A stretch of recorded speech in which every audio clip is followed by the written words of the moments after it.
So the soil remediation, I wanted to bring it up. I wanted to tell people that, remember, you have to do soil remediation all the time. All the time, on a regular basis. It has to be something. So I was at this place this morning.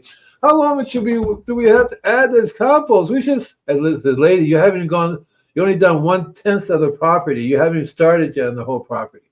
Well, everything's looking good. That's because I've been spraying it with nutrition and biology. But if I stop doing that, there's nothing that will be feeding them. The soil is not working. Says you're killing the plants. No, these plants are dying because they're starving. The roots are no longer working, and then the top, as above, so below. If the bottom doesn't work, the top is not going to work. Well, if you don't have the biology to build the cells of that plant, and you are only building a leaf instead of it being like, we'll use like an inch, where the leaf is supposed to be 10 inches. It's not going to get enough. Got enough biology to build that inch. You don't have a healthy plant. No, you don't at all. You have a stressed out plant. So that was what happened to another customer.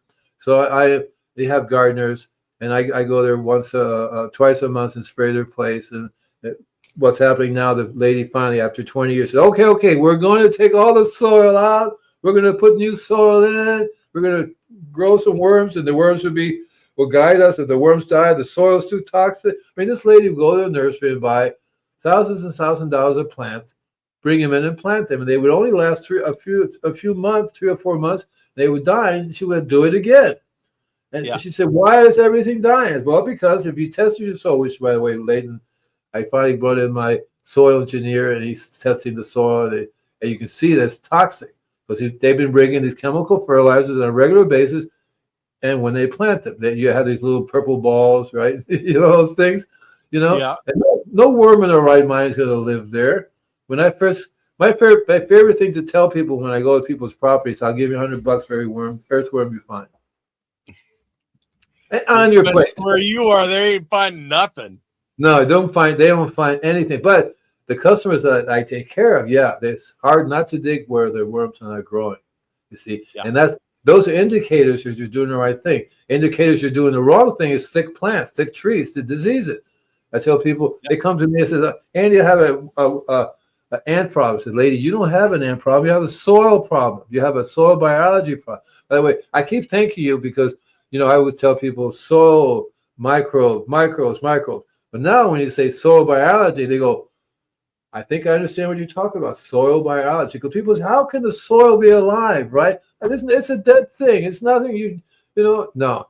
It's not the soil. It's not how can the building be alive. It's the people who are living in the building. Exactly. That is what it's alive. Go ahead. What's the question?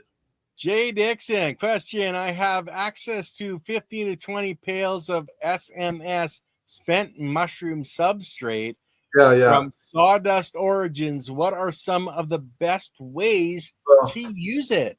If you had a worm farm, we'll put it in the worm farm. You have a compost bin. I would put it start putting it in the compost.